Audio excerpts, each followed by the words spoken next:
Terus bagaimana dong? Apakah bisa daftar SD atau harus mengulang lagi ke TK? Curhat yuk Mams.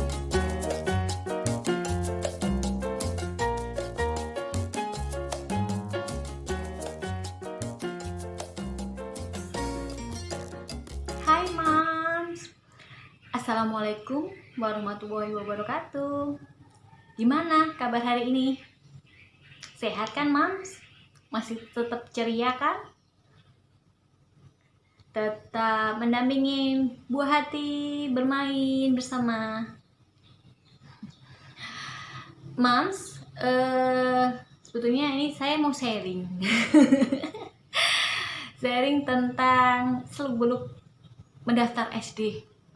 Mungkin cerita Moms ada yang dengan saya, atau Moms punya problem mirip-mirip lah dengan problem saya.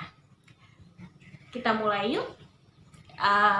Pertama-tama ada Permendikbud nomor 44 tahun 2019 seperti ini.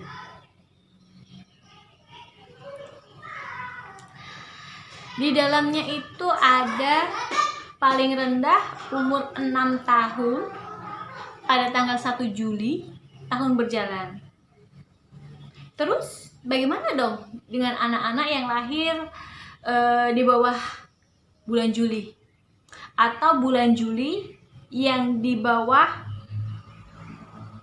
1 Juli. Jadi kan umurnya cuma 6 tahun tetapi tanggal 2 Juli, 3 Juli. Terus bagaimana dong? Apakah bisa daftar SD atau harus mengulang lagi ke TK? Itu sama dengan pertanyaan saya waktu itu, teman-teman. Mams, maaf, aku terbiasa sekali dengan bermain sama Nadia, jadi ngomongnya teman-teman. Harusnya Moms ya. Maaf ya. Jadi Mams, Nadia itu lahir tanggal 19 Juli 2019. Nah, padahal peraturannya minimal 1 Juli. Berarti Nadia masih ada selisih sekitar 18 hari. Susah kan? 18 hari aja nih. Kemudian saya berkonsultasi dengan beberapa sahabat, beberapa guru. Bagaimana sih? Apakah ada persyaratan khusus untuk anak-anak seperti Nadia ini? Karena Nadia ini kan hanya selisih 18 hari, begitu ya. Jadi nggak selisihnya nggak jauh banget gitu kan. Jadi agak susah sekali ya. Kasihan ya. Tapi gimana lagi? Kemudian ada seorang teman menyarankan untuk tes psikologi. Kemudian waktu itu saya berada di Semarang. Saya anak saya sekolahnya di Tulang Bawang, Lampung. Dan waktu itu saya berada di rumah ibu saya di Semarang. Disarankan sama teman saya untuk tes psikolog khusus untuk masuk SD. Pada saat itu saya langsung kontak teman saya yang berprofesi sebagai psikolog, dan saya bertanya kepada beliau, bagaimana ini anak saya. Kemudian dia menjawab, tidak semua kantor psikolog itu bisa mengeluarkan tes kesiapan untuk sekolah. Hanya yang ditunjuk oleh dinas aja. Jadi di Semarang itu ada 3 yang ditunjuk oleh dinas, yaitu 1 milik Universitas Negeri Semarang (UNES), 2 milik Universitas Diponegoro (UNDIP), dan 1 lagi Unika Sugio Pranoto. Kemudian saya mengontak teman saya yang bekerja di Universitas Negeri Semarang untuk menanyakan nomor telepon untuk psikolog ya, tes psikolog. Kemudian saya diberi nomor telepon di Fakultas Ilmu Pendidikan di FIP. Di situ ada jurusan psikologi. Kemudian saya diberikan nomor telepon yang bertanggung jawab untuk melakukan tes di situ. Kemudian saya melakukan komunikasi untuk mengatur jadwal. Jadi pada hari itu saya langsung cus ke kampus Sekaran untuk melakukan tes. Nah, ini apa sih yang harus disiapin untuk tes? 1, mood anak. Itu penting banget. Jadi anak di rumah sudah kita sounding, kita ngajak ngobrol, kita kasih pengertian bahwa nanti akan tes untuk bisa masuk SD, seperti itu. Kalau saya seperti itu ya. Dan alhamdulillah Nadia itu anaknya senang untuk sekolah. Jadi ya dia happy aja untuk dites, seperti itu. Setelah sampai ke FIP ya, di kampus UNES di Sekaran, saya ketemu dengan psikolognya. Yang pertama dilakukan adalah psikolognya adalah wawancara siapa? Orang tuanya. Kebetulan saya mamahnya. Dia tanya, apa motivasinya untuk memasukkan anak SD di bawah umur 6 tahun. Kemudian saya jawab, anak saya ini lahir tanggal 19 Juli. Jadi selisihnya hanya 18 hari. Apakah tidak kasihan kalau harus kembali ke TK lagi mengulang 1 tahun? Karena anaknya ini sudah antusias sekali ingin SD, ingin bersekolah SD, dan sudah janjian nih sama teman-temannya, besok kita SD-nya ke sini ya, seperti itu. Mungkin Moms juga merasakan seperti itu kan?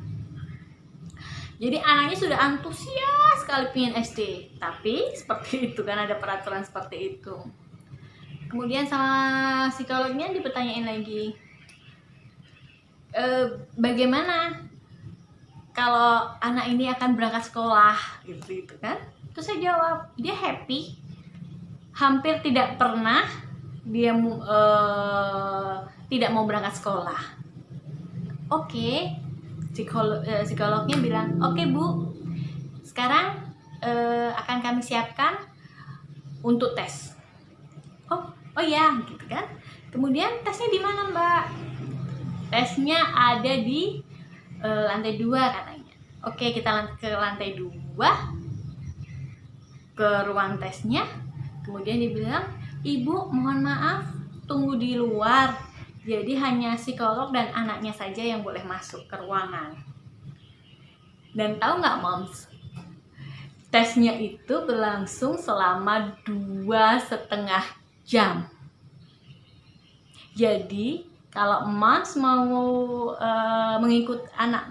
mau mengikuti tes, saya sarankan makan dulu, terus jaga mood anak. Itu penting sekali. Kemudian setelah tes, orang tua sama sekali tidak boleh masuk. Jadi saya hanya mengintip dikit di jendela, bagaimana, walaupun nggak kelihatan apa aja yang diteskan, saya nggak kelihatan, nggak tahu apa yang ditestin. Tetapi saya mendengar dari luar tuh, mendengar anak saya ketawa-ketawa, ceria. Jadi sayangnya alhamdulillah, moga-moga seperti itu ya. Jadi saya grogi sekali waktu anak saya itu ujian. Setelah selesai, psikolognya keluar, bilang, Ibu, tesnya udah selesai, hasilnya akan keluar 1 minggu lagi. Padahal saat itu saya harus balik ke Tulang Bawang dalam waktu sekitar 3 harian. Terus kemudian saya tanya kepada psikolognya, meminta bantuan kompensasi, ibaratnya minta tolong untuk dibuat 3 hari saja karena kita tidak bisa extend terlalu lama untuk berada di Semarang. Kemudian si mbaknya, si psikolognya itu bilang, baik Bu, nanti coba saya konsultasi, saya bantu, seperti itu. Dan alhamdulillah 3 hari setelah itu keluar ini adalah hasil tesnya Mams. Ini penting sekali. Di dalamnya tuh ada nih ya, ada nama, jenis kelamin, tanggal lahir, saat tes, usia saat tes, tanggal pemeriksaan, asal sekolah, tujuan pemeriksaan.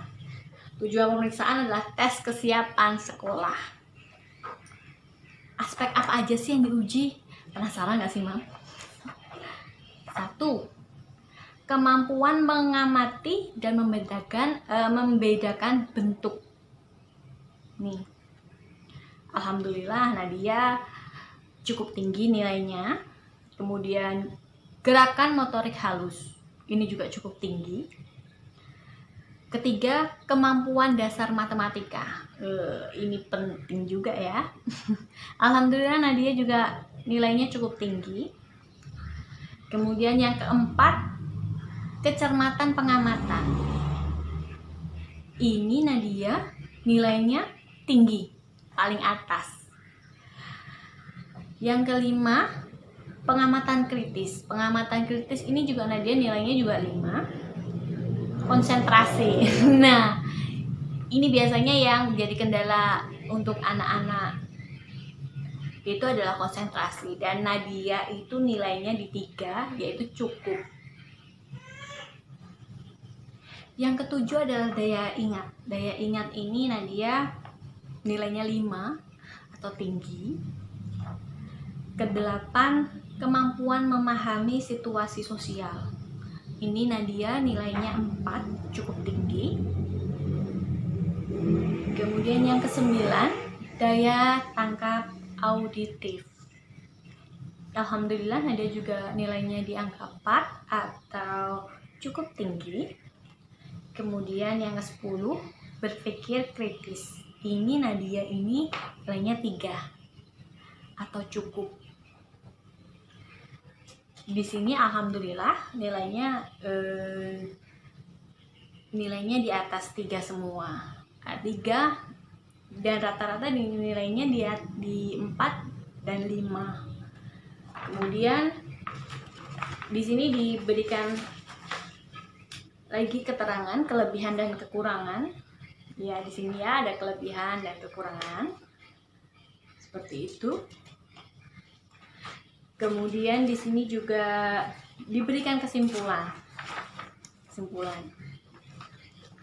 Kesimpulannya dari hasil tes Nadia Zahra Putri Azza, Nadia itu memiliki kemampuan intelijensi yang berada di kategori rata-rata.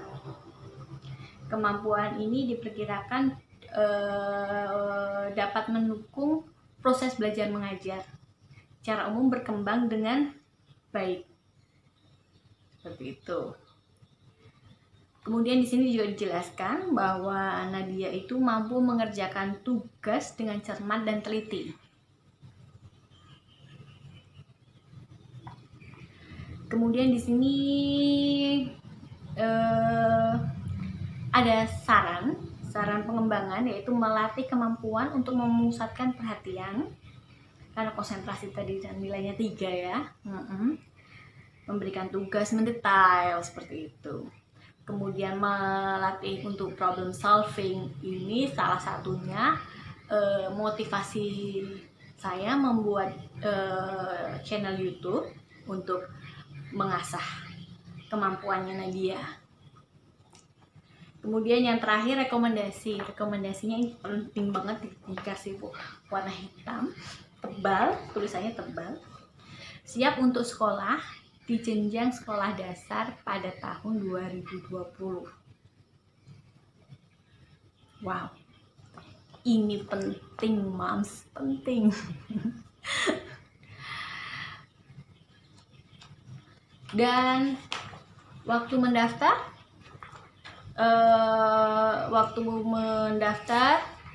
di sekolah SD, saya langsung menunjukkan ini. Dan di sekolahan diadakan rapat khusus untuk Nadia. Kenapa? Karena ini spesial, hanya Nadia saja ternyata yang melakukan ini.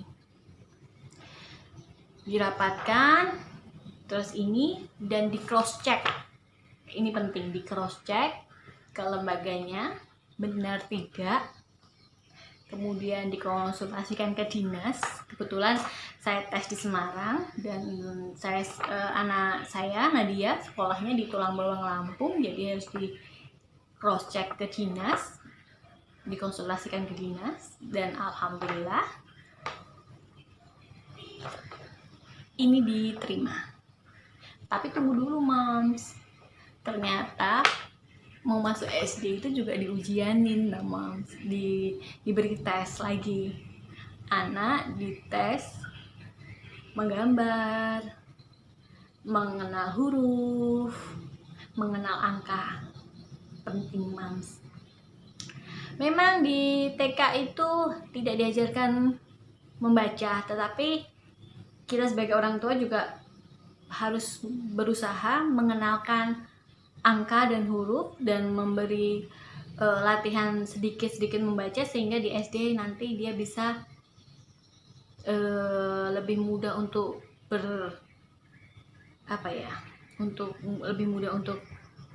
ini ya, membaca ya, untuk latihan membaca. Begitu. Dan alhamdulillah Nadia diterima SD, Mams, dengan nomor terakhir. Ya, nomor terakhir. Tapi alhamdulillah Nadia ternyata bisa SD. So, Mams, semangat. Pasti setiap langkah, setiap masalah pasti ada solusi.